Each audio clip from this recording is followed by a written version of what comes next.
En una nueva edición del Outlook Ganadero, los especialistas de CREA estiman que para el año 2020 se generará una reducción del 5% del stock bovino, precisamente de vientres, debido al contexto financiero y de cambio climático. Todo esto mientras Argentina se consolida como uno de los principales exportadores en el mercado mundial, precisamente a un mercado tan competitivo como el de China. Las exportaciones argentinas de carne vacuna alcanzaron las 830.000 toneladas este año y China fue el principal destino durante todo el 2019, volviendo a ser protagonista en el mercado. Jorge Lisi, líder del área ganadera de AACREA, analiza el escenario productivo y de consumo de carne en el contexto nacional e internacional. Fue un año único, por récords. Tenemos hoy, vamos a alcanzar las 830.000 toneladas. Hay que esperar los datos de noviembre, diciembre, los oficiales, pero vamos encaminados a eso. O sea que volvemos a estar en el top 5 de exportadores mundiales de carne después de muchísimo tiempo. Por ese lado ha sido, digamos, algo realmente bueno. En contrapartida tenemos ahí un poquito erosionado el poder de compra del consumidor interno, que a nivel de salarios estamos igual que a nivel de 2012, por lo que decían nuestros economistas, y eso ha repercutido en una baja en el consumo interno, que hoy se estaría ubicando en el orden de los 50-51 kilos. ¿Cómo se encuentran los precios de la carne argentina en comparación a los de los principales exportadores internacionales? Los precios FOB en realidad se negocian en cada uno de los contratos, entonces lo que nosotros vemos es que hay una brecha muy grande entre lo que son los precios internacionales con los precios de paridad de la hacienda. Entonces los precios del novillo de exportación en los países de Mercosur, Paraguay, Brasil, Uruguay, hoy nos superan por lo menos en $1 en cualquiera de las categorías de exportación. O sea que hoy estamos teniendo una brecha muy grande y eso es por la forma en la cual se fijan los precios. O sea que la industria exportadora vende a precio FOB, pero compite con el mercado interno para hacerse de la mercadería. Entonces, mientras tanto el mercado interno no esté fortalecido, no vamos a ver una repercusión muy grande de la exportación sobre los precios de la hacienda y tanto de la carne, ¿no? Ahí había una política clara de incrementar el ingreso de divisas vía exportaciones y la restricción del sistema estaba haciendo la industria exportadora, porque la oferta estaba y la demanda estaba, pero no teníamos capacidad de procesamiento. Entonces, hasta ahora lo que fue pasando de mayo en adelante fue, a partir de que el gobierno de China habilitara a SENASA, habilitar plantas, un incremento paulatino en la capacidad de faena y en la capacidad de frío dedicada a la exportación. Entonces eso fue acompañando el incremento del volumen exportado. Y mirando a futuro, ¿cómo se encuentra la ganadería argentina con este contexto climático y económico que enfrenta? Hoy la ganadería la vemos en un equilibrio bastante complejo, porque tenemos una gran zona del país que está atravesando una sequía muy fuerte, vemos una pérdida de competitividad del negocio de cría y a su vez, por otro lado, un incentivo a vender vaca por los precios y por la demanda de China, y estamos entrando en una fase de liquidación y eso podría agravarse más con algún tipo de intervención o con una sequía que está ocurriendo y hay que ver las dimensiones que termina teniendo. Entonces, por ese lado lo vemos en un equilibrio muy sensible.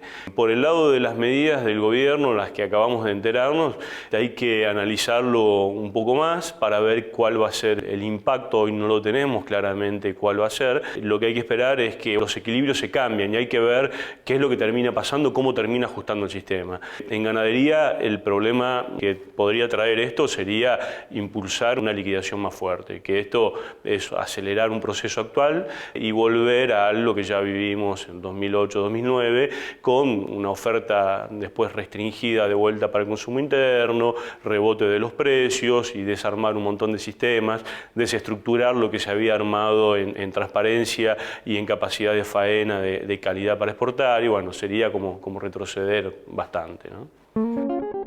Magdalena Fernández es técnica en sistemas de información geográfica y teledetección del área de ganadería de AACREA.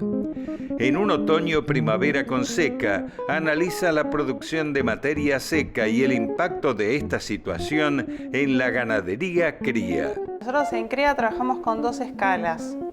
Una que trabaja con anomalías a través del índice verde, que lo que mide es producción de materia seca, en general a nivel país, y eso nos da una idea de cómo son las regiones, cómo se vienen comportando a nivel producción, que eso nos da la idea de la absorción de radiación, digamos, esa fotosíntesis, esa máquina de fotosíntesis, independientemente de lo que estemos mirando.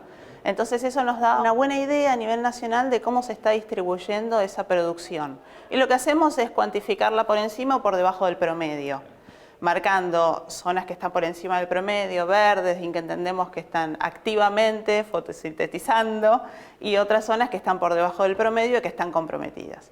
Y después tenemos otra escala de análisis que es a nivel predial, con establecimientos que están siendo relevados mediante satélite, potrero por potrero, nos indican qué recurso forrajero tienen, y a partir de eso lo que tenemos es productividad de esos recursos mes a mes. Entonces tenemos la visión macro, que nos permite tener estos panoramas, y la visión micro. Y cuando hacemos el análisis de la visión macro para este último trimestre, vemos dos tendencias de una región, toda una zona que está afectada por debajo del promedio. Para este trimestre, casi todo el trimestre o completamente el trimestre afectado por debajo del promedio en todas sus quincenas, que corresponde a la provincia de Buenos Aires, La Pampa, sur de San Luis, sur de Córdoba, la puntita del sur de Santa Fe, Mendoza y algunas regiones de Patagonia, contra toda la región que está más hacia el norte, que ahí lo que vemos son situaciones parecidas al promedio, algunos espacios donde puede haber productividades por debajo del promedio, y después grandes extensiones donde las producciones están por encima del promedio. Siempre hablando de que es esta persistencia en el tiempo y no es la intensidad.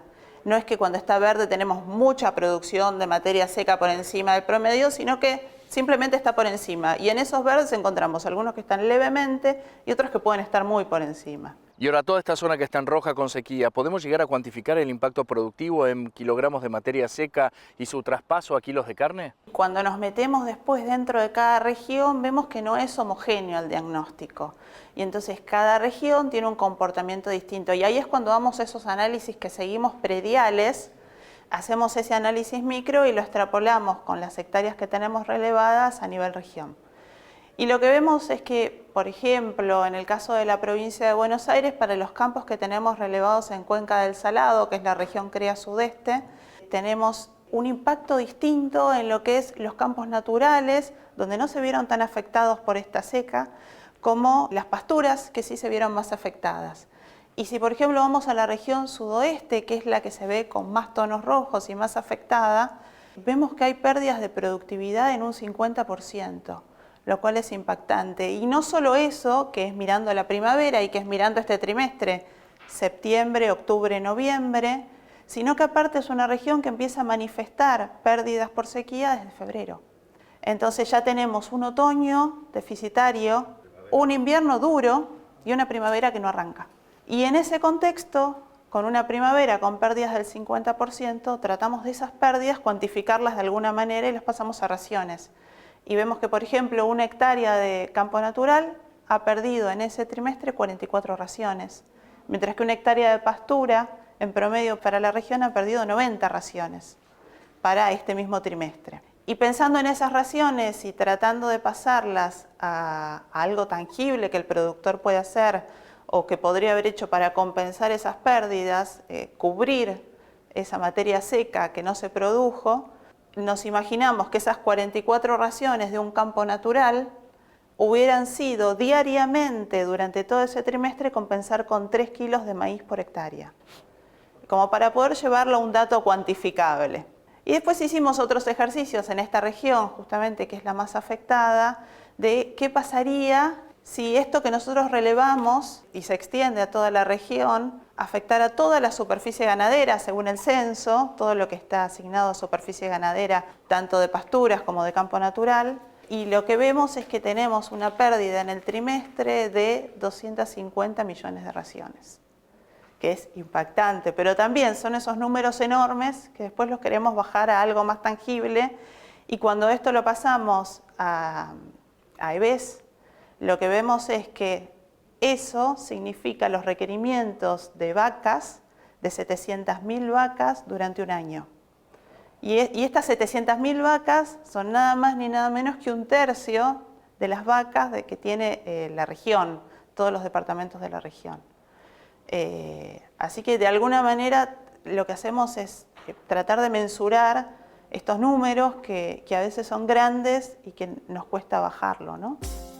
Magdalena Fernández enuncia las medidas de manejo que el productor debe utilizar con estas reservas para proteger la fábrica de terneros. Justamente como lo pasamos a vacas y pensando en una zona que es fábrica de terneros, lo que vemos es que el productor va a tener que tomar medidas para cuidar la condición corporal de esa vaca. Y entonces lo que se nos ocurre es que se pueden adelantar destetes, se puede trabajar con creep feeding o con cualquier tipo de suplementación que permita cubrir y mantener ese estado corporal de la vaca, que los recursos forrajeros al momento no lo generaron.